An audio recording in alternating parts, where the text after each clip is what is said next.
here, and welcome. Welcome to Tuesday Teaching Tips, episode 80. And today we're talking about how to make the most of group dynamic discussion sessions within a lesson. So it could be a Sunday sermon, could be a teaching class of some kind, but when you get to that point where you've planned for group discussion, small group work, that kind of thing, how do we make the most of it? We talked a bit about this last week, so you might want to go back and watch episode 79. But I had a couple of incidents this last Sunday and on Friday night when I was teaching and preaching that I thought, hey, let's talk about this a little bit more. How can we make this effective? Discussion is a really helpful way of helping people to dig deeper into the passage and find its application for themselves. Jesus stimulated discussion all the time. You just have to look through the Gospels. People were asking questions, talking with one another. For example, here in Mark chapter 8, Jesus says, "Watch out for the yeast of the Pharisees and that of Herod." They, and his disciples, discussed this with one another. There they were, having a discussion, and said, "It's because we have no bread." Aware of their discussion, Jesus asked them, "Why are you talking about no bread?" So I don't know if Jesus planned that discussion or whether it was just a natural part of his teaching, but nonetheless, discussion was there and it helped them to wrestle with the issues of what Jesus was dealing with, and he then was able to clarify. So I think there's great value at the appropriate times and the right kind of lesson for group dynamics and discussion. So more on that another time, but how do we make the most of them when we have them in our lessons? So a couple of thoughts. I think one would be this, that having some handouts, we had these on Sunday and on the Friday night, having handouts makes a difference. So if I'm asking questions, I'll put them on the screen if we've got that, PowerPoint, Keynote, whatever you're using, but also the question going on the handout, because physically people having something in their hands helps them to focus on the fact that they're having a discussion, they're talking, and secondly, to actually focus on what the question is. I have noticed, and I've done this myself, when I've asked a vague question or not had a handout or something to focus the mind, I've often discovered that if I give people 2 minutes for a discussion with someone they're sitting next to, the first minute is, "How are you? Nice to see you. It's great to be here on Friday. How was your week?" And then by the time they get to the actual question, which they're not even perhaps clear on, there's only a minute or 30 seconds left, and then we don't really achieve anything. So having something written on a piece of paper, projected on a screen, perhaps even as we use on Sunday, a physical picture in the hand, can help people to focus and get into the actual discussion a little bit more quickly. A second thing that's very useful is having a timer. Now, I've been very guilty of this where I've said, let's have a discussion and it'll be 3 minutes. You've got 3 minutes for this and then I'll call us all back together and let's share what we've learned.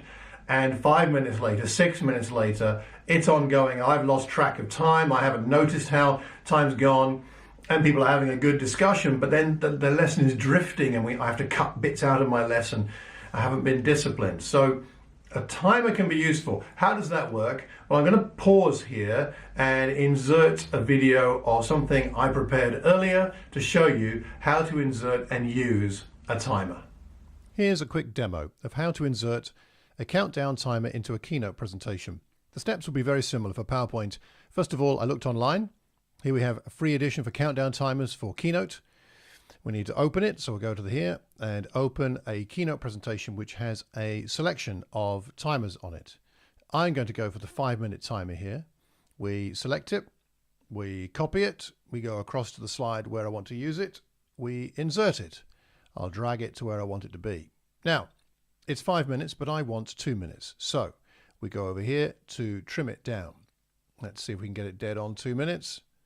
Bit tricky, there we go. And I'll take this marker down as well, poster frame, good. So that's done, both on 2 minutes.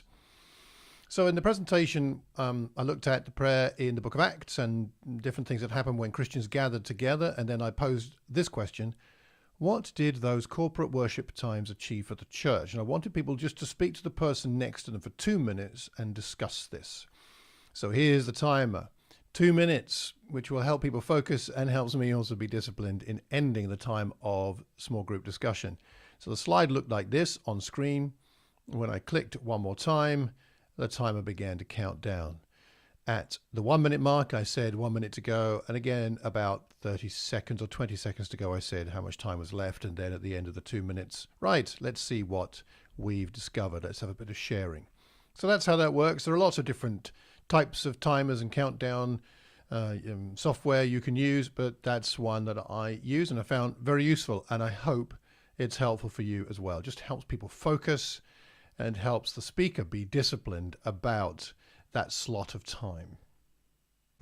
So that's how to use a timer. So using a timer, having a handout, some pictures, the question on screen as well as on the handout, being very specific with your question, not too broad or too vague, and perhaps only having one question, especially if you only have 2 minutes, rather than 2 or 3 questions. You can have more questions if you've got more time. These things can all help that group discussion be focused and effective. So, over to you. What have you tried that's worked?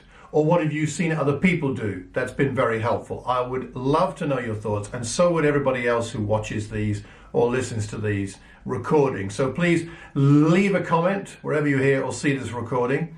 Let me know what's useful and helpful. Let me know if any of my tips are helping you. Let me know if you try them and how they go. Whether they go well or not so well. That's okay. We just all learn. And leave a comment here because we learn best when we learn in community. So I've got a favor though, just to ask at the end. Could you please just pass this on to one other person? Send them the link, tell them about it so that we can spread the word about how to really do the best we can at conveying God's truth to as many people in as effective a way as possible. Well, until the next time, I hope you have a terrific Tuesday and a wonderful week. God bless.